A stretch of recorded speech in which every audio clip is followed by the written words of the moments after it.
সাহাবারা বিশ্বনবীকে কখনো রুকানার কাছে যেতে দিত না। রুকানা যদি বক্সিন মেরে বসে তাহলে বিশ্বনবীর মানিজ্জত নিয়ে টানাটানি।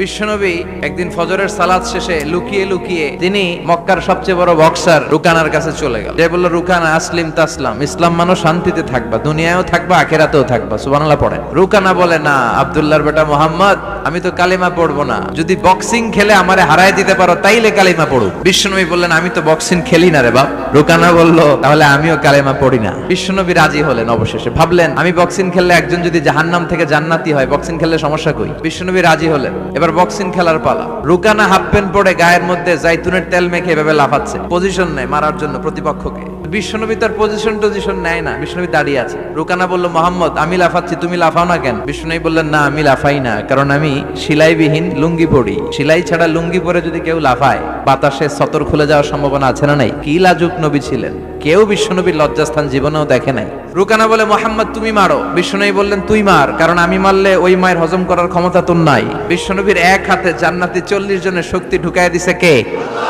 এখন রুকানাও মারে না, বিশ্বনবীও মারে না, খেলাও শুরু হয় না। এখন রুকানা বলে, মোহাম্মদ তুমি মারো। বিশ্বনবী মারে নাই, কিন্তু বিশ্বনবী ওনার ডান হাত মোবারক, কি নরম হাত, সফটার দেন সিল্ক, সিল্কের চেয়ে নরম ছিল। এই হাতটা দিয়ে বিশ্বনবী রুকানার ডান কাঁধে এভাবে টাচ করলেন। মারে নাই, খালি বলছে, রুকানা এত লাফাস কেন? টাচ করার সাথে সাথে রুকানা বেহুশ হয়ে জমিনে পড়ে যায়। সবাই তো অবাক, ঘটনা কি? পানি ঢেলে রুকানারে হুঁশ ফিরানো হয়েছে। সবাই বলে, রুকানা তুই তো অনেক বড় পালোয়ান, আব্দুল্লাহর বেটা মোহাম্মদ ঘুষিও দিল না, লাথিও মারলো না, বেহুশ হইলি কেন? রুকানা বলে, আরে তোরা তো দেখোস নাই, তোরা দেখেছিস মোহাম্মদ হাত দিয়ে ধরেছে, আমার মনে হয়েছে বিশাল পাহাড় এসে কাঁধে চেপেছে।